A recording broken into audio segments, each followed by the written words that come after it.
हे कृष्ण करुणा सिंधो दीनबंधो जगतपते गोपेश गोपिका कांत राधा कांत नमस्तुते तप्त कांचन गौरांगी राधे वृंदावनेश्वरी वृषभानुसुते देवी प्रणमामि हरिप्रिये। ओम नमः विष्णुपादाय कृष्णपृष्ठाय भूतले श्रीमते रमपाद स्वामी नमने नमो विष्णुपादाय कृष्णपृष्ठाय भूतले श्रीमते भक्तिवेदांत स्वामी नमने नमस्ते सारस्वती देवे गौरवाणी प्रचारिणे निर्विशेष शून्यवादी पाश्चात्य देशतारिणे जय श्री कृष्ण चैतन्य प्रभु नित्यानंद श्री अद्वैत गदाधर शिवासदि गौर भक्त वृंद हरे Krishna Krishna Krishna Hare Hare Hare Ram Ram Ram Hare Hare. Hare Krishna. My humble obeisances to all the devotees and seeking blessings of all the devotees for discussing about something a little bit about Srimad Bhagavad Gita, chapter 2. We have already covered up to shloka number 2.43 yesterday completely, and today we'll discuss about from shloka number 44.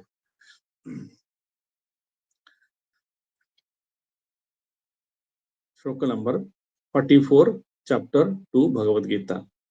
भोगैश्वर्यं प्रसक्तानां तदयापहृतचेतसां व्यवसायत्मिका बुद्धिः समाधौ न विधीयते।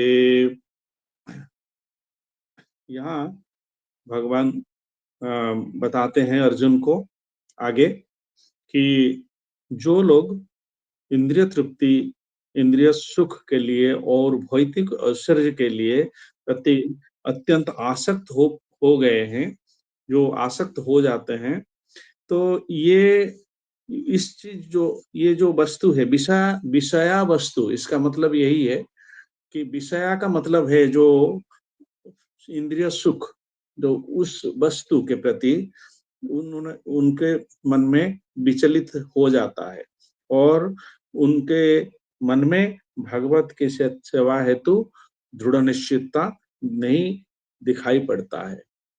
ये क्यों होता है? क्योंकि ये प्रभुपाद अपना लेक्चर में बताते हैं कि ये जो हम पैदा होने के बाद में हम क्या चाहते हैं कि भगवान हमको जो लिटिल इंडिपेंडेंस दिया है, तो उसको हम क्या समझ बैठते हैं कि ये हमको फुल्ली इंडिपेंडेंट मिल गया। तो हम क्या करते हैं कि भगवान जैसे सब सारे प्रकृति को एंजॉय करते हैं, तो हम भी वैसे ही एंजॉय करेंगे, क्योंकि ये जो एंजॉय करना प्रोपेंसिटी, ये कहाँ से आता है कि हम लोग part and parcel of God है। इसीलिए क्या होता है कि हमारा उनका जो भी कंस्टिट्यूएंट है, हमारा भी कंस्टिट्यूएंट वही है। हाँ, अगर अगर हम उसको टेस्ट करेंगे, केमिकली टेस्ट करेंगे, तो सेम चीज है, लेकिन उसमें ही is unlimited in quantity, but we are very very minimally small quantity. तो ये जो चीज है, इसी को तो श्री महाप्रभु ने अचिंत्य भेदाभेद तत्व बताए हैं। हम सेम है बट डिफरेंट है। तो ये चीज जो साधारण मनुष्य हैं, इनको समझ में नहीं आता है। तो वो क्या बोलते हैं कि जो ऐश्वर्य जो है, हम उसको भोग करते हैं। तो योग क्या करते हैं, जिसमें इंद्रिय तृप्ति ज्यादा मिलेगा, जैसे कि और स्वर्ग सुख लाभ, इसके पहले जो 43 में प्रभुपाद ने बताया है कि मद मैथुन स्वर्ग सुख, ये जो सब मिलेगा, तो उसी काम में हमेशा लिप्त रहते हैं। तो कौन सी प्रक्रिया करने से, कौन सी यज्ञ करने से ये सारे सुख सुविधाएँ हमको प्राप्त हो गए, तो उसी में वो क्या करते हैं, व्यस्त रहते हैं और वो अपना ज़िंदगी उसी में बिताने की कोशिश करते हैं। तो इसीलिए उनको पता नहीं है कि ये जो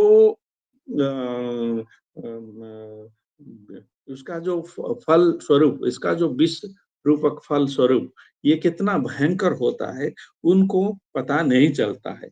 तो वो क्या करते हैं कि एक एक ज्योतिष्टोम होमो जो है यज्ञ, उसी का बताया गया है कि वो यज्ञ करने से स्वर्ग प्राप्ति होता है। हैं? कोई जैसे कि वेद का कर्मकांड का विभाग में भी बताया गया है कि चतुर्मास व्रत और तपस्या आचरण करने हेतु ये क्या करते हैं कि सोमरस पान करने हेतु योग्य हो जाते हैं। तो पृथ्वी में बहुत सारे लोग क्या करते हैं, वो क्या करते हैं कि बहुत आडंबरपूर्ण, बहुत लाविश लाइफ वो ये करने के लिए, सुख पाने के लिए जो जो जो कर्म है, जो वैदिक ज्ञान यज्ञ अनुष्ठान है, वो करने हेतु वो चाहते हैं, क्योंकि अगर वो स्वर्ग सुख चाहते हैं। स्वर्ग सुख क्या है? जहाँ की उनको उनका दिमाग में प्रतीत होता है कि स्वर्ग में नंदन-कानन है, स्वर्ग में बहुत सुंदर-सुंदर अप्सराएँ हैं, परी हैं, उनका संग सुख मिलेगा, सोमरस पान करने हेतु मिलेगा और शारीरिक सुख ये हमको सारे मिलेगा। तो जो सुख इंद्रिय तृप्ति है, उसी के लिए ही ये सब किया जाता है। और ये क्यों होता है कि एंजॉयिंग प्रोपेसिटी, ये तो क्योंकि we are part and parcel of lord, तो उसमें ये तो उत्पन्न होना स्वाभाविक है। लेकिन हम इसमें भूल जाते हैं कि उन लोगों को पता नहीं है कि प्रकृति क्रियमाणानि गुणै कर्माणि विभास अहंकार विमूढ़ात्मा वर्तः मिति मान्यते। इसका मतलब है वो एक बार देही, देही का मतलब यही है जो आत्मा भूत प्रकृति में एक शरीर प्राप्त हो चुका है, वो देही बोला जाता है उनको। तो इनको ये जो देही है, ये हमेशा भूत प्रकृति का त्रिगुण में, जो सत्व रज तम त्रिगुण का रज्जु में ये बंधे रहते हैं, और ये जो रज्जु है, ये इसमें बंधे होने के बावजूद वो सोचता है कि मैं ही सर्व करता हूँ, हैं? लेकिन वो प्रकृति, वो समझ नहीं पाता है कि ये जो गुण है, ये प्रकृति का जो रज्जु है, वो बहुत ही स्ट्रांग है, और उसी के बंधे होने के बाद हेतु हमको उनका जो उनका जो नियम है, उसमें हम लोग बंधे रह जाते हैं। और तो जो लोग इस टाइप का, इस तरह का सारे भोग वस्तुओं के प्रति में वो लोग निमग्न हैं और भौतिक ऐश्वर्य प्राप्त करना चाहते हैं, उनका मन क्या होता है कि हमेशा विचलित रहता है, वो स्थिर नहीं रहता है। कभी ये, कभी वो, उसके ऊपर और सुख और सुख। ये क्या होता है कि इसको बताया गया है, ये जो सुख है, इसका अंत क्या है? दुःख में ही एंडिंग होता है। अगर कोई सुख पाना चाहता है, जो भी सुख जो करना चाहता है, जैसे कि रसगुल्ला बहुत मीठा है, कोई अगर खाना चाहता है, उसको 1 दे देंगे, 2 दे, 3 दिए, अरे वाह! बहुत ही अच्छा है, आप कितना प्यार करते हो मुझे, और दिए, और दिए, और दिए, 10 दे दिए, 12 दिए, 15 दिए, 20 दिए, तो वो खा पाएगा क्या? आगे फिर आपके साथ झगड़ा करके, भाई मैं मना कर रहा हूँ खाने के लिए, मुझे क्यों दे रहे हैं? वैसे जो कोई भी सुख को आप सोच सकते हैं, आप कितना खा सकते हैं, कितना वो सुख कितना ले सकते हैं, आप सोचिए। तो वो उसमें क्या होता है कि लोग बोलते हैं कि हम आज मतलब दारू पिएँगे, फिर थोड़ा 1 घंटे के बाद उनको फिर दे दीजिए, फिर दे दीजिए, फिर दे दीजिए, फिर दे दीजिए, वो क्या बोलेगा? नहीं, नहीं अब और नहीं। अगर आप ज़बरदस्ती करेंगे तो वो आपके साथ झगड़ा भी करेगा। और जो भी चप्पल सुख होता है कि इवन जो सेक्स एन्जॉयमेंट है, वो भी अगर बताया जाए, एक आदमी कितने बार कर पाएगा? कि या फिर कितने टाइम तक वो सुख ले पाएगा? तो ये उनका दिमाग में चलता है। एक अब प्रवृत्ति, निवृत्ति, इस कारण इसको प्रवृत्ति और निवृत्ति बोला जाता है। एंगेज रह जाता है, फिर निवृत्ति हो जाता है। जैसे कि लोग बोलते हैं कि हम लोग सोमवार को, बृहस्पतिवार को और इतवार को हम आमिष मतलब नॉनवेज नहीं खाते हैं। तो ये कोई क्या फिलॉसफी हुआ भाई? आप तो हफ्ते में और दिन भी खाते हो। तो ये प्रवृत्ति-निवृत्ति में वो लोग रह जाते हैं। तो इसीलिए उनका मन हमेशा विचलित रहता है। फिर कल क्या करेंगे? फिर कल और कौन-सा भोग वस्तु मिलेगा? क्या एन्जॉय करेंगे? उसी में वो लोग निमग्न रहते हैं। तो इसीलिए उनका आत्मा, उनका जो चिंताधाराएँ हैं, वो सब विषय वस्तु, विषया वस्तु, विषया का मतलब यही है कि जो सेंस ग्रेटिफिकेशन है, तो उसी में विचलित रहता है। तो उसका उनका मन आत्मा जो है, ये मन आत्मा को, आत्मा क्या चाहता है, आत्मा का अपना जो स्वरूप क्या है, वो समझने के लिए वो स्थिर नहीं रहता है। कि जिनका मन स्थिर होगा तो वो समझ पाएंगे कि आत्मा क्या है, मैं कौन हूँ, ये समझ पाएगा। और जिनका मन में हमेशा भौतिक सुख हेतु वो धावमान रहता है, दौड़ता रहता है उसी सुख के पीछे, विषय वस्तु के पीछे दौड़ता रहता है, उनका मन कभी स्थिर ना ही होगा, तो वो कभी भी वो समझ नहीं पाएंगे। कि ये जो भौतिक दुनिया का जो त्रिरज्जु है, भौतिक दुनिया का जो त्रिरज्जु है, उसी में वो लोग बंधे रहते हैं। कि जैसे कि सत्व रजस तमः इति गुणा प्रकृति संभवा। तो इसीलिए ये जो तीन रज्जु है, ये इतना स्ट्रांग है, उसके ऊपर में जाना संभव नहीं है, क्योंकि वो देही है। इसीलिए गुणानेतांग नितब्दम त्रिदेही देह सम्मुख, मतलब ये जो देही है, ये उसके ऊपर जो प्रकृति का जो नियम है, सत्व रज तमो बोल के जो तीन रज्जु हैं, उसके ऊपर में वो कभी नहीं जा पाएगा। तो इसीलिए भगवान उनको बोलते हैं, अभी फिर 45 में बोलते हैं कि त्रैगुण्य विषयान वेदा निस्त्रैगुणे भवार्जुन निदर्बंदो नित्यस्तस नित्यसत्तस्तो निर्योगक्षमात्मवान। इसीलिए भगवान उनको बोलते हैं कि अभी ये जो साधारण जो स्क्रिप्चर्स है, वेद है, उसमें क्या है कि ये सारे चीजें जो है, कर्मकांडीय विधि है, फिर उसमें उपासना कांड तो बहुत ही कम है। तो वो भी फिर जाते हैं क्या कि मतलब ये मोक्ष के लिए अल्टीमेटली पहुंचते हैं। लेकिन ये जो चीज को, इससे ऊपर जाना पड़ेगा। मतलब ये त्रैगुण जो है, तीन गुण है जो सत्वरजतम है, उसको उसके ऊपर जाइए। ऊपर जाने के बाद में क्या होगा कि ये जो, और इधर उधर पर में भगवान प्रभुपाद ने फिर बताते हैं कि भौतिक कर्म जो है, जो वो क्या है, एक सकाम कर्म है। तो सकाम कर्म के लिए प्रभुपाद बहुत ही अच्छा बताए हैं कि जैसे कि जो सकाम कर्म क्या है, पहले निष्काम कर्म, सकाम कर्म, उसमें भी डिफरेंशिएशन थोड़ा जानना पड़ेगा। क्या है कि जो निष्काम कर्म होता है, हम जब कॉन्शियस होते हैं, हमारा चेतना जो है, अगर फुली कॉन्शियस रहता है, तो ये जो हम निष्काम कर्म करने की सोचते हैं, जो जिसको निष्काम कर्म योग, या फिर हम लोग ऑलरेडी इसमें पढ़ चुके हैं कि बुद्धि योग, इसको क्या करते हैं कि व्यवसाय बुद्धि बुद्धि समाधो न विधीयते। इसका मतलब यही है कि जो व्यवसायत्मक बुद्धि है, जिनका नहीं है, वो क्या करते हैं कि वो उनका मन स्थिर कभी नहीं रहता है। अगर मन स्थिर नहीं रहेगा, वो क्या करेगा, कभी भी ये आत्मा का स्थिति जो है, उसको समझ नहीं पाएगा। वो तो विषय वस्तु में हमेशा रह जाएगा। तो उनका अस्तित्व कभी भी आत्मा का स्वरूप जानने की कोशिश नहीं करेगा और समझ भी नहीं पाएगा। लेकिन ये इसी इधर बताएगा, जो भौतिक कर्म होते हैं, ये होते हैं सकाम कर्म। इसका मतलब है, उसका कामना रहता है कि ये काम मैं कर रहा हूँ, ये फल प्राप्ति हेतु मैं काम कर रहा हूँ, इसको सकाम कर्म बताया गया है। तो इंद्रिय सुख जो है, जो ये जो है ये करता रहता है। लेकिन वेदों किनके लिए है कि जो लोग हमेशा ये जो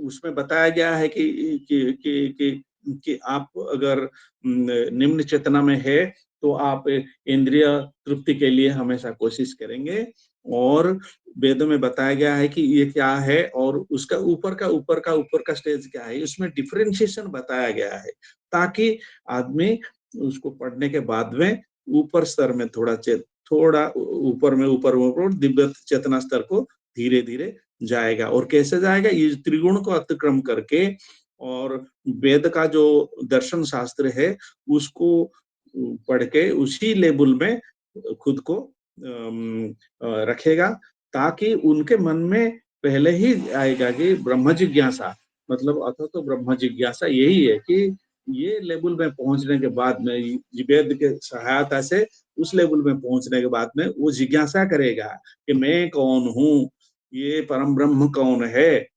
तो इसीलिए तो इसको बताया गया है।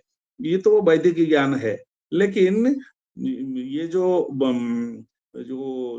भौतिक दुनिया में जो पैदा होते हैं, तो उसमें बताया गया है कि ये वेद का जो ज्ञान है उसको आप स्टडी करके फिर आपको वेद का सारांश क्या है, उस वेद क्यों बताया गया है।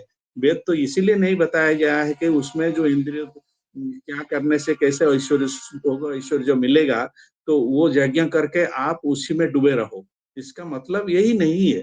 तो इसीलिए उसको बताया गया है कि इसे पढ़ने के बाद में आपको पता चलेगा ये कि ये जो भौतिक बंधन है कि उसका उद्देश्य यही है कि भगवान के सेवा में हम कैसे निमग्न रहे और आत्मानुभूति लाभ कैसे करें, हम कौन है। और आत्मा अनुभूति, मतलब उसको उस आत्मा हम शरीर नहीं है, हम आत्मा है। आत्मा हेतु हमको कर्तव्य कर्म क्या है उसी का अनुभूति आएगा। तो इसीलिए वेद का उद्देश्य यही है। लेकिन वो क्या करता है कि ये जब लेकिन ये वेद वेद में जो साधारण लोग है उसमें कैसे भौतिक सुख मिलेगा या फिर ऐश्वर्य मिलेगा, उसी में बंधे रह जाते हैं। तो फिर आगे इसमें बताया गया है ये कि जो भक्ति जो है it is beyond the three modes, and by performance of bhakti yoga a person transcendents the modes, मतलब इसके जो त्रिगुण है उसके ऊपर में चला जाता है। और ये जो ज्ञान है और जो कर्म है, ये दोनों को तो निश्चय गुण बोला नहीं जा सकता। एक्चुअली ये क्या होता है कि प्रेजेंस ऑफ सत्व और goodness in the gyan, and rajas is passion is the karma, तो ये भी वही त्रिगुण का अधीर में रह जाता है। लेकिन हमको क्या ये जो वेद में जो ज्ञान दिया गया है, इसमें बताया गया है कि उसी की उसके ऊपर में जाना पड़ेगा। जो सत्व रजोतम है उसी, वैसे तो देखा जाए कि सत्व गुण अच्छा है, रजोगुण से रजोगुण अच्छा है, तमोगुण से, लेकिन इधर ये तीन गुण के ऊपर में जाकर के शुद्ध सत्व गुण जो है, शुद्ध सत्व स्टेज है, उस उधर जाने की यहाँ बताया गया है। और ये जो शास्त्र है, वेद है, इसीलिए तो ये समझ नहीं पाएगा साधारण व्यक्ति जो है, इसका जो लाभ नहीं उठा पाके वो क्या करता है कि भोग ऐश्वर्य में लिप्त रहना चाहता है, उसी ज्ञान को यूटिलाइज करके, जैसे जैसे कि कुछ कुछ यज्ञ करने से स्वर्ग प्राप्ति होता है, कुछ कुछ यज्ञ करने से सोमरस पान हेतु क्वालिफाई होते हैं, तो वो उधर चला जाता है। उसको समझ में नहीं आता है कि ये सारे चीज जो ज्ञान हमको दिया गया है, ये त्रिगुण जो है ये लोअर है, इसीलिए इधर उसके ऊपर ऊपर जाना पड़ेगा, तो ये समझ नहीं पाता है। तो 40 जो 46 श्लोक है। जबानार्थ उदपाने सर्वत्र संपुतोदके तावान सर्वेषु वेदेषु ब्राह्मणस्य विजानतः। इधर इसमें बताया गया है कि ये जो नॉलेज है, ये जो नॉलेज मतलब वेद के बारे में बताया गया है कि वेद का उद्देश्य क्या है, जो जिनको पता नहीं है, तो वो क्या कर पाएगा? लेकिन जो उम, इस जो the all purposes are served by a small well are fulfilled by a great water body.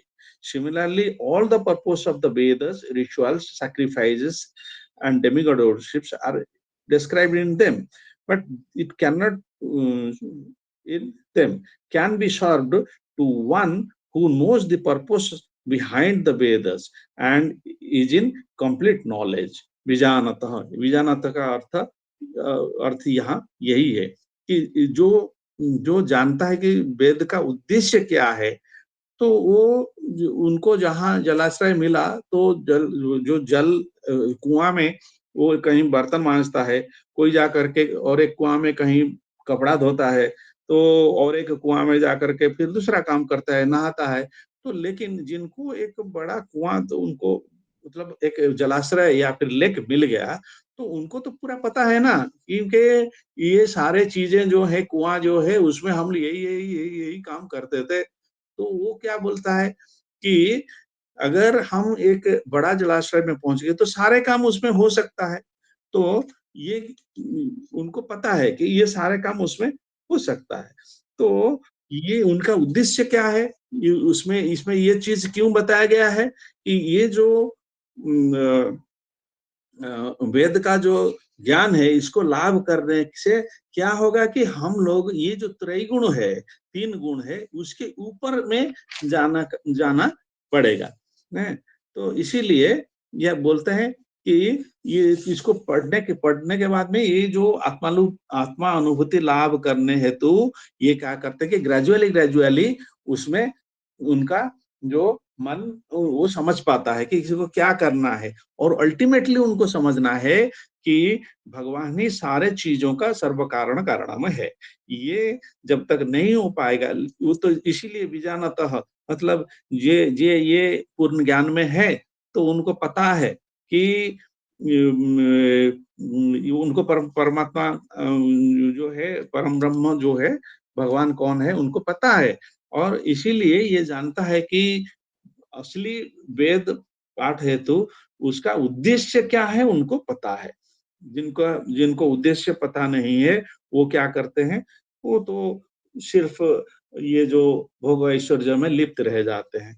तो इसीलिए बताया गया है भगवान के साथ में हमारा संबंध क्या है उसको जानने हेतु ये बताया गया है। मतलब ये है संबंध, अभिधेय और प्रयोजन। इसको बोलते हैं कि हमको हमारा टारगेट क्या है, हमको क्या करना है कि हम भगवान के सेवा में निरंतर निमग्न रहने हेतु हमको आनंद मिलेगा। ये सुख हमको नहीं चाहिए, हमको आनंद चाहिए, उनको पता है। लेकिन और तो ये अगर टारगेट है तो हम कौन है, तो भगवान कौन है और उनके साथ हमारा संबंध क्या है, वो भी जानना पड़ेगा।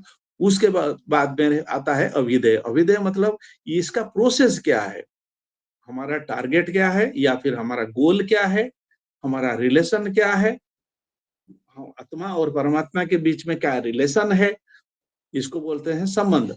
और बीच में जो रह गया इसको बोलते हैं अभिधेय, या फिर इसको बोलते हैं कि क्या क्या करना पड़ेगा, उसका प्रोसेस क्या है। तो ये 3 चीज जो वेद पढ़ के या कोई शास्त्र पढ़ के उसको समझ नहीं पाया, तो वो शास्त्र पढ़ के कुछ भी उसका फायदा नहीं हुआ। तो ये तीनों ज्ञान, ये तीनों पूरा उनको समझना पड़ेगा। अगर ये तीनों समझ गया कि मेरा संबंध क्या है, मेरा प्रयोजन क्या है और मेरा अभिधेय मतलब इसको स्थापन करने हेतु या कर्तव्य कर्म हेतु इसका प्रोसेस क्या है, ये तीनों जब समझ में आ जाएगा तभी इसको बोला जाता है कि ये ज्ञान का सर्वोच्च स्तर में है, जो वैदिक ज्ञान है, जो लाभ किया है इसको उनको पता है। हैं? तो इसीलिए बताया गया है ये जो गुण कर्म जो प्रकृति में जो हम जो वर्ण श्रम बताया गया है वो तो अपना अपना मतलब रोजी रोटी का जो क्या करना है, कर्तव्य कर्म क्या है उसको उधर बताया गया है। इसीलिए तो इधर इधर बताया गया है, अगर जो व्यक्ति भगवान का दिव्य नाम कीर्तन करता है कि उनको पता है कि मैं आत्मा हूँ और मेरे को परमात्मा के साथ परमात्मा की सेवा में निरंतर रहना ही है। इसीलिए वो क्या करता है कि वो कभी ये नहीं सोचता है कि मेरा जो सकाम कर्म होता है ना, उसमें उसमें उसका लेवल क्या होता है कि ये शरीर उनको अगर जन्म-मृत्यु चक्र से ऊपर भी चला जाता है, वो बोलता है कि मैं एक इस स्टेज में आ चुका हूँ, मुझे और ज़िंदगी का जो 7 प्रॉब्लम्स है, विपत्ति है, जन्म, मृत्यु, जरा, व्याधि और आधि भौतिक, आधि दैविक और आध्यात्मिक, ये सारे चीज़ जो है मुझे और भोगना नहीं पड़ेगा। तो वो क्या बोलते हैं उनको प्रकृति वो एक्चुअली हायर लेवल नहीं होता है। वो भी मैक्सिमम वही मुख्य स्टेज या फिर लिबरेशन स्टेज में रह जाते हैं। लेकिन जो साधु हैं, जो प्रकृत उनके भगवान के जो उनका जिनको जिनको अपना प्रयोजन जैसे बताया ना गोल क्या है, उनको प्रॉपरली पता है संबंध, अभिधेय और प्रयोजन ये तीनों का जब जिनको पता है, वो क्या करते हैं कि इधर भी भगवान की सेवा में निमग्न रहते हैं और कहीं भी जाए और हमेशा ये इनका कोशिश रहता है कि भगवान के सेवा हेतु हम कैसे रहें। भले ही इधर रहे या फिर वैकुंठ धाम में रहे या फिर गोलक वृंदावन में रहे, श्वेतद्वीप में रहे, कहीं भी रहे, इनका परम उद्देश्य यही है। यही है सर्वोच्च इसको इसको बोलते हैं कि ये सर्वोच्च शुद्ध स्थिति। तो उनको पता है कि ये मुझे क्या करना है। लेकिन जो अम, हाँ, तो ये इनको इनको इधर बताया गया है कि ये व्यक्ति जो आर्यवंश है, इनका इसमें सारे स्थिति के वो ऊपर में है। इसीलिए इसीलिए वो क्या करते हैं कि और एक चीज भी इधर क्लियरली बताया गया है। उस हमारा डिफिकल्टी क्या है, हम अगर इस ये जो कलियुग है उसमें अगर हम खोजेंगे कि उपनिषद वेदांत सूत्र आदि हम लोग पढ़ के क्या करते हैं कि ये हमारा समय भी कम है, हमारा एनर्जी भी कम है, हमारा जो उसके लिए जो अर्थ मतलब जो वेल्थ चाहिए वो भी बहुत ही कम है, तो उसमें ये संभव नहीं है। इसीलिए श्री चैतन्य महाप्रभु ने हमको कृपा करके क्या करते हैं कि आप भगवान का दिव्य नाम कीर्तन हमको दिए हैं। हरे कृष्ण कृष्ण कृष्ण हरे हरे, हरे राम राम राम हरे हरे। ये जो भगवान का शुद्ध नाम कीर्तन करते हैं, वो क्या करते हैं, वो एक्चुअली जो मनुष्य जन्म का जो श्रेष्ठ तर है, उनको वो चीज पता है। अगर पता नहीं होता तो वो इसमें इंडल्ज नहीं होते। इसीलिए ये भगवान की कृपा है। हैं? हरे नाम हरे नामैव केवलम कलो नास्तेव नास्तेव नास्तेव गतिरन्यथा। तो इसको छोड़ के ये कलियुग में और कुछ नहीं है। कितना भी हम लोग एफर्ट लगाएं, हमारा पोजीशन क्या है, हम कितना छोटा है। हैं? ये विश्व ब्रह्मांड कितना बड़ा है, पृथ्वी है, पृथ्वी में फिर कितने जीव जंतु हैं और कितने कंट्रीज हैं, कितने स्टेट्स हैं। तो स्टेट के अंदर में कितना डिस्ट्रिक्ट है, इसमें आप अगर देख के हम जाएंगे तो हमको पता चला कि हम तो मिनिस्मली स्मॉल है, हमारा कुछ पोजीशन कुछ है ही नहीं। तो यही होता है नॉलेज। तो इसीलिए क्योंकि आत्मा है, अणु है, उनको समझ आएगा कि हम मैं अणु हूँ, तो इसीलिए मेरे को क्या करना है कि भगवान का सेवा हेतु जो आनंद प्राप्त हो रहा है, उसी में निमग्न रहना है कि और मेरा जीवन स्वरूप है कृष्ण नित्य दास। क्योंकि वो है विभु और हम है अणु, तो हम लोग हमको उनकी सेवा में निरंतर रहने के लिए हमको बनाया गया है, तो हमारा कर्तव्य कर्म यही है। क्योंकि इसमें अच्छा से एग्जाम्पल भी दिया गया है कि जो हम लोग डिस्कस किया कि कभी पीने के लिए कुआं है, कहीं कहीं कपड़े धोने के लिए और क्या करते हैं जो बासन मांजने के लिए, नहाने के लिए, ऐसा है। लेकिन ये जो एक्टिविटी है, ये साइमल्टेनियसली एक जो नदी मिल गया या फिर एक बड़ा सा लेक मिल गया, ह्रद जो बोलते हैं, तो वो मिल गया, तो उसके साथ उसी वो मिलने पे हम लोग ये सारे चीज कर सकते हैं। ये it can fulfil all the purposes. तो कंप्लीट नॉलेज जो है ये जो बुद्धि योग में रहता है, बुद्धि योग को ही यहाँ निष्काम कर्म योग बताया गया है, सेम है। हैं? तो क्योंकि ये जो बुद्धि योग है, ये किस लिए हम लोग किसी लिए उसमें रहते हैं, उसका सेल पर्पस क्या है? लॉर्ड कृष्णा का प्लेजर। क्योंकि हम लोग हैं दास, दास लोग क्या काम करते हैं? क्या-क्या काम, कोई अच्छा रोषाई करता है, कोई उनके फूल उनको सेवा में लगा रहता है, कोई साफ करता है, फ्लोर साफ करता है, कोई दूसरा कुछ काम करता है, कोई फल, कोई हल चलाता है। तो सब कोई काम जो है अगर भगवान के प्लेज़र हेतु किया जा रहा है, तो इसी को ही बुद्धि योग बताया गया है। हम लोग जो इसमें पिछले 33 श्लोक से लेकर के अभी हम लोग आ रहे हैं, उसी में क्लियर हो जाता है कि बुद्धि योग जो है, ये सारे यही है, भगवान के प्लेज़र हेतु जो किया गया कर्म है, वो ही बुद्धि योग में स्थिर है बोल के बताया गया है। और जो कर्मकांड रिचुअल है, तो वो तो अननेसेसरी इधर बताया गया है। और इधर बताया गया है कि ये जो कर्म एक्चुअली हम अगर देखें सकाम कर्म, निष्काम कर्म जो है, ये उसमें और क्लासिफिकेशन किया गया है कि कर्म क्या है, जो prescribed activities for enjoyment of one's nature.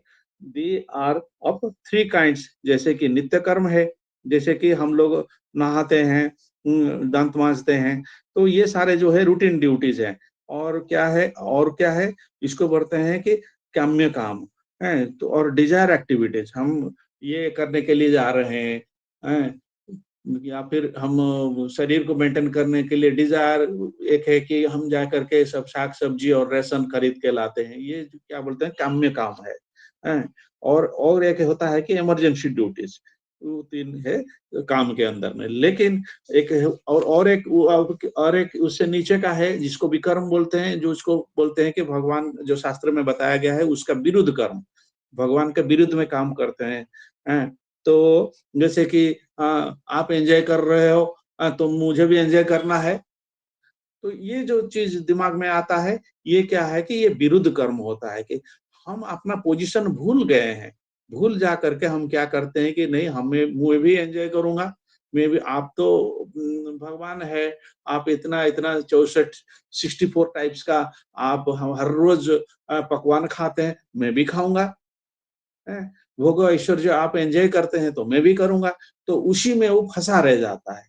तो उसको बोलते हैं कि विकर्म, उसको बोलते हैं। और लेकिन सबसे अच्छा होता है जो अकर्म। अकर्म क्या है? जो प्रिस्क्राइब्ड ड्यूटी है उसको अगर हम लोग करें और उसमें हमारा कामना भी कुछ नहीं, हमारा डिज़ायर कुछ नहीं है। इस वही होता है शुद्ध स प्यार, प्यार जिसको बोलते हैं, लव बोलते हैं, वैसी वो कुछ नहीं है, भक्ति ही लव है। हम अगर किसी को प्यार नहीं करेंगे, तो उसके प्रति हमारा जो क्या बोलते हैं प्रेम या श्रद्धा हमारा मन में नहीं आएगा, नहीं आएगा, नहीं आएगा। किसी को आप अगर प्यार करते हैं, वो भले ही आपको दंड दे, तो भी आपको सुख मिलेगा। वो हम आपके लिए जो डिज़ायर करते हैं, आपको उसमें खुशी मिलेगा। जो बोलते हैं कि आनंद, आनंद मिलेगा। क्योंकि आप क्या, आपका मन में क्या है कि मैं जिसको प्यार करता हूँ उसको कैसे प्लेज़र मिले। जैसे कि कुछ एक चीज़ में बहुत कष्ट करके आप जा करके कुछ इनकम करके फिर लाते हैं और किसी को गिफ्ट कर देते हैं। तो उसी को तो प्यार कहते हैं, क्योंकि ताकि उनको अच्छा लगे। प्यार का मतलब यही है कि हमको ऐसा एक्ट करना चाहिए, ऐसा कर्म करना चाहिए, जिसको हम प्यार करते हैं उसको अच्छा लगे, उसको प्लेज़र मिले, इसी को प्यार बोलते हैं। और ये जो लेकिन आजकल का जो बताया जाता है कि इसको एक्चुअली वो प्यार नहीं है, उसको लस्ट बोलते हैं, लव नहीं, वो लस्ट है। हैं? तो ये जो अकर्म है, अकर्म में क्या होता है कि उसमें कुछ ये जो एक्शन ही हमारा जो है, वो ऐसा है कि हमको उसको कुछ फल प्राप्ति नहीं होता है। जैसे कि एग्ज़ाम्पल दिया दें, अगर सोचें कि अगर सोल्जर है, एक सोल्जर जाकर के क्या करता है? जाकर के बॉर्डर में वो अपना जो एनिमी है, उसके साथ फाइट करता है। तो फाइट करता है तो उसमें 10, 15, 20, 100 सोल्जर को भी मार दिया या फिर बड़ा कुछ एक्शन करके विजय प्राप्त कर लिया। तो उसमें क्या होता है कि जितना आदमी को मार दिया, आदमी मारने हेतु जो प्रतिक्रिया है, जो रिएक्शंस है, उसको नहीं मिलता है। क्योंकि उसका रिएक्शन कौन लेगा? जिन्होंने उनको डिप्लॉयमेंट किया है। क्योंकि वो सोल्जर को सरकार ने डिप्लॉय किया है कि आप यहाँ सुरक्षा करो, तो उन्होंने 100 या 50 ऐसा कुछ सोल्जर को मार दिया। तो उसके वो जो सोल्जर दूसरा कंट्री का मर गया, वो भी एक आत्मा है, एक देही है, तो उसको मारने हेतु जो प्रतिक्रिया है, ये प्रतिक्रिया, ये जो सोल्जर मार दिया, उसके ऊपर में नहीं आता है। क्योंकि वो अपना कर्तव्य कर्म सिर्फ़ किया है, ये होता है अकर्म। मतलब हम जो भगवान के सेवा हेतु जो कर्म करते हैं, तो उसमें क्या होता है कि हम तो अपने लिए नहीं कर रहे हैं। ये ना ये सकाम कर्म कर्म कैटेगरी में नहीं आता है, उसको बोलते हैं अकर्म। तो इसीलिए कर्म, विकर्म जो विरुद्ध कर्म है, जो कर्म है हमारा जो 3 कैटेगरी बताया गया है, काम्य कर्म और नित्य कर्म और इमरजेंसी कर्म, जो है ये कर्म है, कर्म का रिएक्शन हमको मिलता है। विरुद्ध कर्म तो जो है, विकर्म है, वो तो तो बुरा चीज़ है, सबको पता है। लेकिन ये जो अकर्म है, ये सर्वश्रेष्ठ होता है, सर्वश्रेष्ठ होता है। इसमें क्या होता है, इसीलिए तो ये श्लोक में भगवान यही चाहते हैं कि हे अर्जुन, हैं, अम, आप जो